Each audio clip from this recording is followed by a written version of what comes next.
नमस्कार, मी दिलीप स्वामी, जिल्हाधिकारी छत्रपती संभाजीनगर बोलतोय। एक अत्यंत महत्त्वाच्या व नाजूक विषयाची संदर्भात आपणांना विनम्र आवाहन करण्यासाठी मी आपल्या समक्ष आलेलो आहे।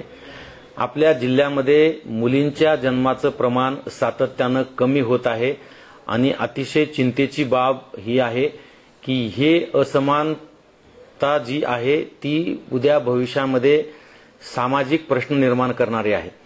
त्यामुळे गर्भलिंग तपासणी ही जे कायद्यान्वये बंदी घातलेली आहे, पीसीपीएनडीटी कायद्याच्या अंतर्गत अशा पद्धतीने गर्भलिंग तपासणी करणे हे कायद्यान्वये गुन्हा आहे आणि त्यामध्ये अशा प्रकारची तपासणी केल्याचं निदर्शनास आल्यास त्यांना कैदेची शिक्षा होऊ शकते।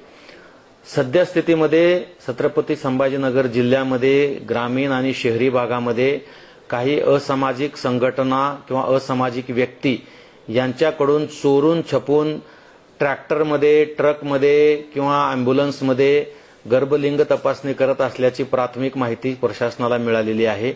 या व्हिडिओद्वारे मी समस्त नागरिकांना विनम्र आवाहन करतो की आपणाला जर अशा पद्धतीने कोणत्या ठिकाणी किंवा गोपनीय ठिकाणी अशा पद्धतीने गर्भलिंग तपासणी होत असल्याचं निदर्शनास आल्यास एक जबाबदार नागरिक म्हणून आपण टोल फ्री नंबरवर संपर्क साधावा किंवा जिल्ह्यातील प्रशासनातील कुठल्याही वरिष्ठ अधिकाऱ्यांना आपण याबद्दलची माहिती दिली तर आपलं नाव गोपनीय राखलं जाईल आणि त्या घटनेची सत्यता पडताळल्यानंतर आपल्याला रोख स्वरूपामध्ये इनाम सुद्धा, पुरस्कार सुद्धा दिला जाईल आणि आपलं नाव गोपनीय सुद्धा ठेवलं जाईल याची खात्री आम्ही बाळगलेली आहे।